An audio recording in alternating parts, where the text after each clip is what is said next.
Assalamualaikum warahmatullahi wabarakatuh. Di video ini saya akan bahas tentang nesting for, ya.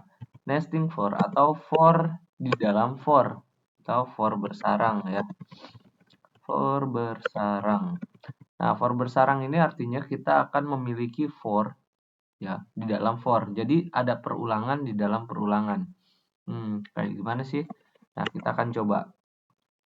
Pertama kita bicara tentang kasus dulu nih. Kita coba misalnya kita mau buat sebuah deret. Deretnya seperti ini. Misalnya menampilkan 1, 2, 3, 4, 5 atau dari 0 aja deh ya.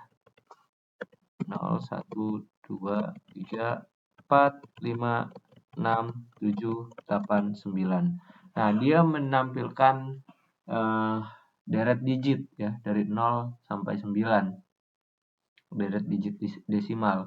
Tapi kita pengen ya 01 sampai 9 ini kita tampilkan sebanyak katakanlah misalnya 5 kali. Nah, seperti ini. Nah, kita mau buat deret seperti ini. Buat deret. Nah, jadi kita mau membuat program untuk menampilkan deret angka atau digit desimal ya dari 0 sampai 9, tapi sebanyak 5 baris. Nah, bagaimana cara buatnya? Kita akan coba. Oke, pertama-tama seperti biasa kita butuh include IOStream-nya dulu. Kemudian isi namespace jangan lupa ya. Seperti biasa, ini sudah sering dibahas ya. Kemudian fungsi main-nya. Nah, di dalam fungsi main ini kita akan coba membuat deret yang menampilkan digit 0 sampai 9 sebanyak 5 baris. Nah, bagaimana melakukannya? Pertama, kita fokus dulu untuk menampilkan deret digitnya ini. Kita mau menampilkan 0 sampai 9. Nah, ini bisa dilakukan dengan cara kemarin. Jadi kalau belum tahu caranya, boleh lihat video yang sebelumnya ya. Jadi kita bisa pakai for. Oke. Di sini for ya. Seperti kemarin dibahas akan ada 3 di dalam for ini. Yang pertama adalah inisialisasi dari counternya. Counternya boleh namanya apa aja. Di sini saya pakainya i. Terserah teman-teman mau pakai apa. Nah, kemudian kita perhatikan digitnya mulai dari berapa. Oh, kita mau menampilkan i-nya mulai dari 0 nih. Ya udah, kita coba i-nya sama dengan 0. Oke, titik, koma. Selanjutnya yang kedua, ini adalah kondisi yang membatasi loopingnya. Jadi loopingnya itu akan terus berjalan selama kondisinya terpenuhi. Kalau kita lihat, ini loopnya itu harus terus-menerus mencetak i sampai dia bernilai 9. Kalau udah lebih dari 9, ya 10 misalnya, itu udah nggak boleh dicetak lagi, nggak boleh jalan lagi. Jadi batasnya adalah i kurang dari 10. Karena 0 sampai 9 itu kurang dari 10. Jadi di sini kita akan batasi i kurang dari 10. Boleh nggak sih pakai i kurang dari sama dengan 9? Ini boleh juga, karena sama aja maksudnya. Yaitu dia akan mulai dari 0 sampai dia bernilai 9. Kalau sama dengan 9 masih jalan, tapi kalau udah lebih dari 9 dia akan stop atau nggak akan dijalankan. Jadi kalian boleh pakai kurang dari 10 atau kurang dari sama dengan 9 kayak gini. Itu bebas, boleh aja. Kemudian supaya nilai i-nya berubah terus, karena di sini kan i-nya nggak mungkin terus-terusan 0 ya, harus bertambah jadi 1, 2, 3, 4, dan seterusnya. Kita bisa pakai i++. Oke, seperti ini. Buka kurung kerawal, kita akan tampilkan. Oke, nilai i-nya. Jadi i-nya akan ditampilkan mulai dari 0, kemudian 1, 2, dan seterusnya sampai 9.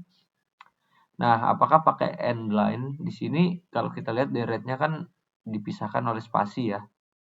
Bukan garis baru. Jadi kita jangan pakai end line, pakai ini aja. Oke, spasi. Kutip, spasi. Nah, ini akan dicetak spasinya nanti. Ingat, apapun yang berada di antara tanda kutip itu akan dicetak. Jadi di sini di dalam tanda kutipnya ada sebuah spasi, ya udah itu spasi yang akan dicetak. Oke, seperti ini aja dulu. Kita akan fokus ke ini dulu. Oke? Kita akan coba jalankan di sini. Paling run kita save dulu ya, misalnya namanya nesting for, atau apapun kalian boleh menamainya ya.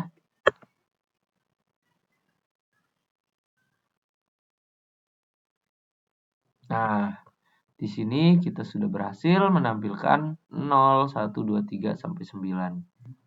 Karena pertama I-nya 0, apakah I-nya kurang dari sama dengan 9? Iya, maka I-nya dicetak 0. Kemudian ke sini I plus plus, I-nya bertambah jadi 1. Balik ke sini, apakah 1 kurang dari sama dengan 9? Iya. True. Maka dicetak lagi 1 dan juga spasi dan seterusnya sampai dia bernilai 9. Kalau udah 10, nah dia nggak akan dikerjakan lagi. Makanya dia berhenti sampai 9. Oke, seperti itu ya, kurang lebih kemarin sudah sempat dibahas juga. Nah, kemudian kita di sini harus membuat deretnya ini ditampilkan sebanyak 5 kali. Nah, apakah kita harus kopas seperti ini? Copy. Nah, ini 2, 3 gitu ya sampai 5. Ya, itu bisa. Nah, contohnya di sini 3 nih, kita copy jadi 3. Itu bisa bikin jadi 3 deret ya. Seperti ini.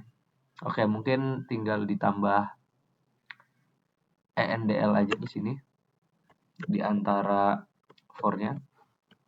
Biar ada garis baru dia menampilkan deret lagi. Nah, ini garis baru juga. Nah, mungkin bisa seperti ini. Itu bisa dilakukan. Ya. Di sini kita bikin 3 deret 0 sampai 9 tuh. Ya. Jadi ini for ini menampilkan 0 sampai 9, kemudian cout ENDL atau garis baru. Ya, setelah garis baru kita tampilkan lagi 0 sampai 9, garis baru lagi tampilkan lagi 0 sampai 9. Nah, tapi ini terlalu merepotkan. Bagaimana kalau terlalu banyak ya? Manual seperti ini tidak akan bagus. Apalagi nanti kalau teman-teman udah belajar pakai array ya, yang mana itu butuh looping dengan for. Itu nggak enak banget kalau harus copy-copy seperti ini. Jadi bagaimana caranya? Ya udah, kita tinggal bikin perulangan sampai 5 kali. Pakai for lagi. Jadi nanti kita akan punya for di dalam for. Nah, gimana caranya? Kita balikin dulu.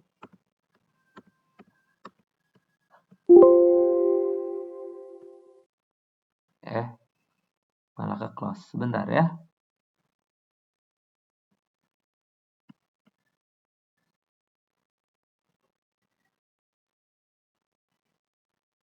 Nah, bukan yang ini. Tadi namanya adalah nesting loop ya. Oh, hilang. Ya udah deh, kita bikin lagi aja. Tadi nge-crash aplikasinya, jadi kita bikin lagi aja ya. Oke, jadi kita masih bahas tentang nesting for atau for di dalam for. Oke, kita lanjut. Tadi sampai kita membuat deretnya ya. 0 sampai 9.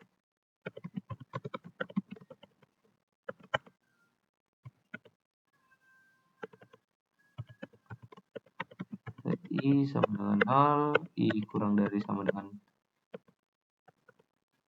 9, I plus plus. Nah, kemarin tadi seperti ini ya. Kita menampilkan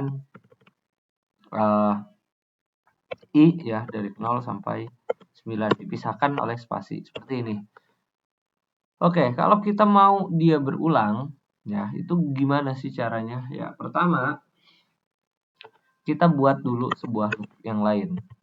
Nah, misal di sini kalau kita balik lagi ke studi kasus, kita mau menampilkannya sebanyak 5 baris. Jadi di sini kita mau bikin barisnya.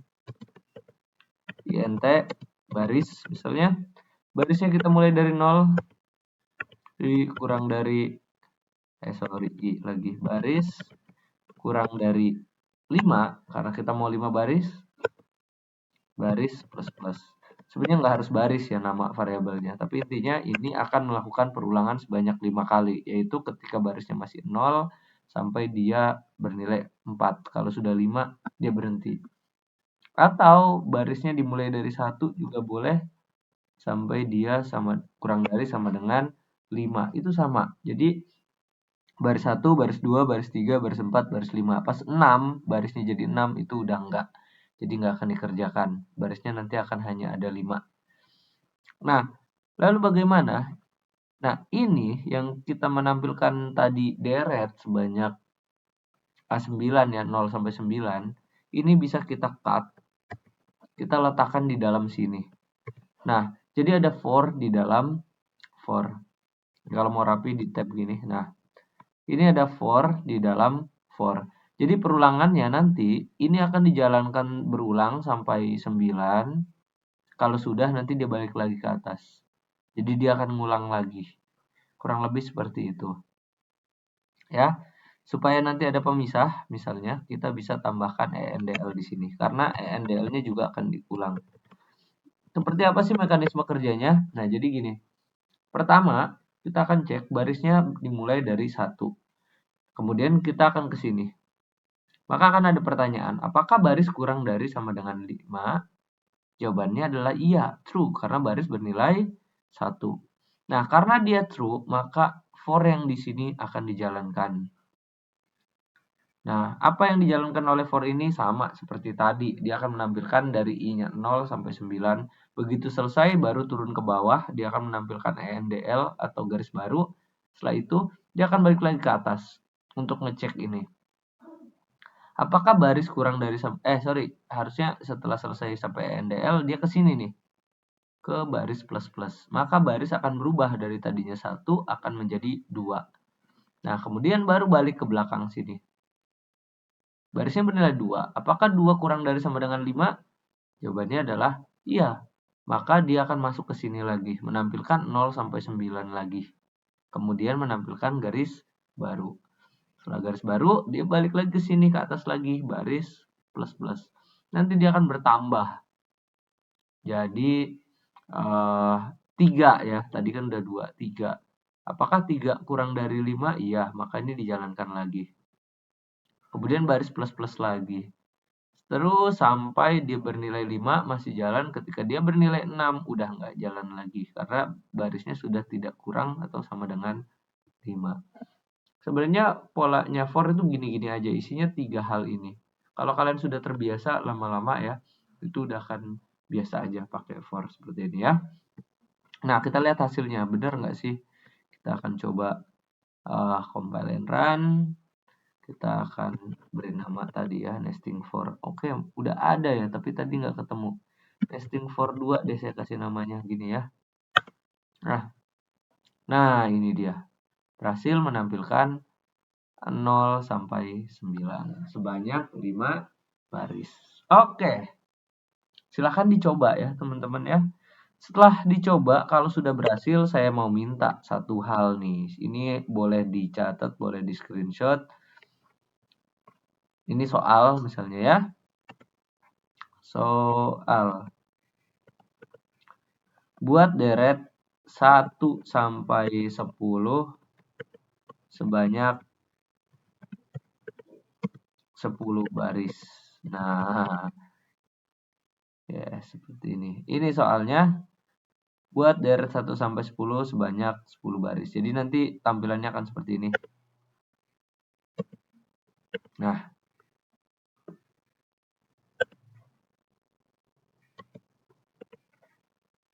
seperti ini ya.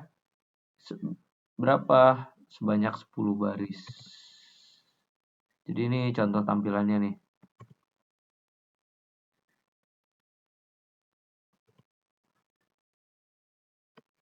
Oke, mudah-mudahan kelihatan ya. Ini ada berapa? 6.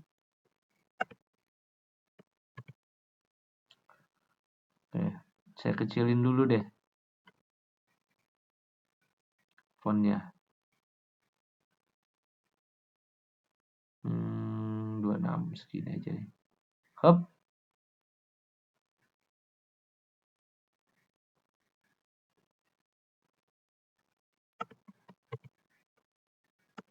Nah, boleh di screenshot. Ini soalnya. Jadi, soalnya menampilkan deret angka dari 1 sampai 10 sebanyak 10 baris. Ini 10 enggak nih? Apa kelebihan? Ini 5. 7, 8, 9, 10. Malah ada 12, sorry. 10 aja. Nah, coba buat sampai berhasil. Kalau sudah berhasil, silahkan share di forum e-learning ya. Mungkin itu saja untuk video ini. Kurang lebihnya mohon maaf. Silahkan dicoba. Assalamualaikum warahmatullahi wabarakatuh.